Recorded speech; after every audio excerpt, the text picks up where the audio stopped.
Hello.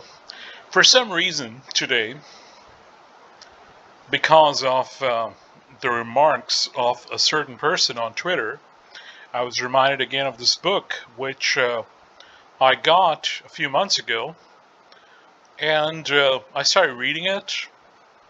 Then I started reading some other book, then another, and I didn't get back to the book I was reading. And this is the book, Recollections and Letters of General Robert E. Lee. Now, there were events last year, the year before that, which prodded me in the direction of getting this book.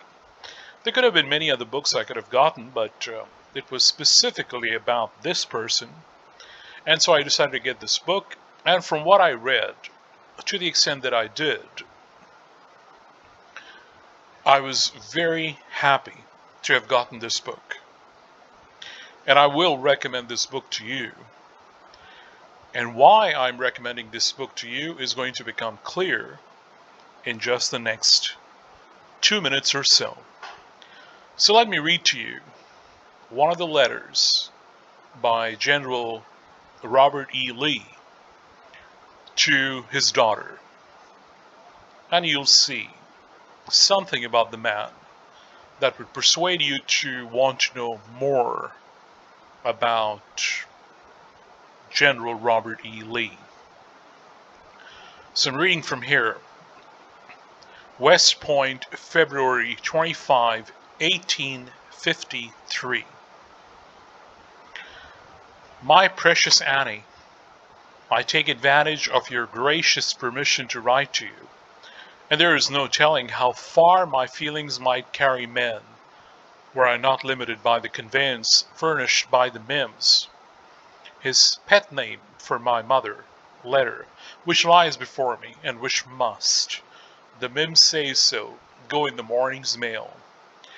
But my limited time does not diminish my affection for you, Annie, nor prevent my thinking of you and wishing for you. I long to see you through the dilatory nights. At dawn when I rise, and all day, my thoughts revert to you in expressions that you cannot hear or I repeat. I hope you will always appear to me as you are now painted on my heart, and that you will endeavor to improve and so conduct yourself as to make you happy, and me joyful all our lives. Diligent and earnest attention to all your duties can only accomplish this. I'm told you're growing very tall, and I hope very straight. I do not know what the cadets will say of the superintendent's children. Do not practice what he demands of them. They will naturally say he had better attend to his own before he corrects other people's children, and as he permits his to stoop, it is hard he will not allow them. You and Agnes, his third daughter, must not, therefore, bring me into discredit with my young friends, or give them reason to think that I require more of them than of my own. I presume your mother has told all about us, our neighbors, and our affairs. And indeed, she may have done that and not said much either, so far as I know.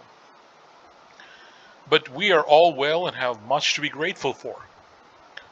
Tomorrow we anticipate the pleasure of your brothers, his son Custis, company, which is always a source of pleasure to us.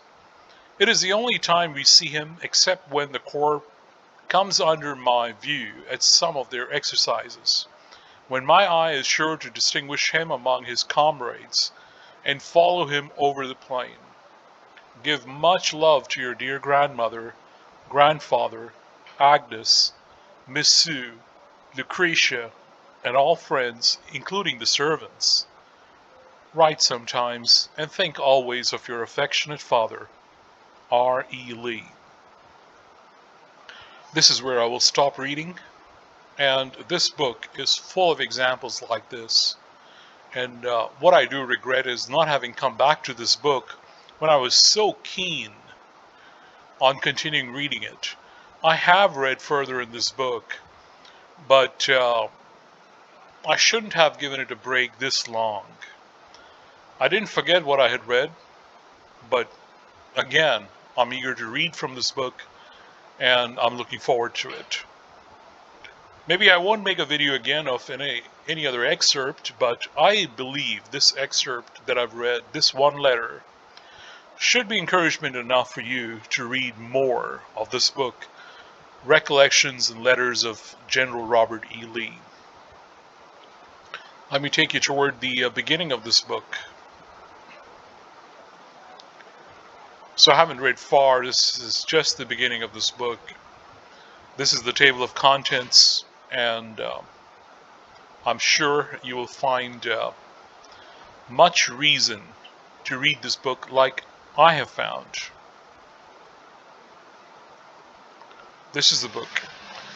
It has a few different covers. This is one of the ones, but you might find this book in a different cover as well. So I do hope that you get a chance to read this. And that is it. Thank you very much for your company, for your time, your attention. If you hear any disturbing sounds in the environment, I apologize. This was unplanned and spontaneous. And thanks again. Take care and goodbye.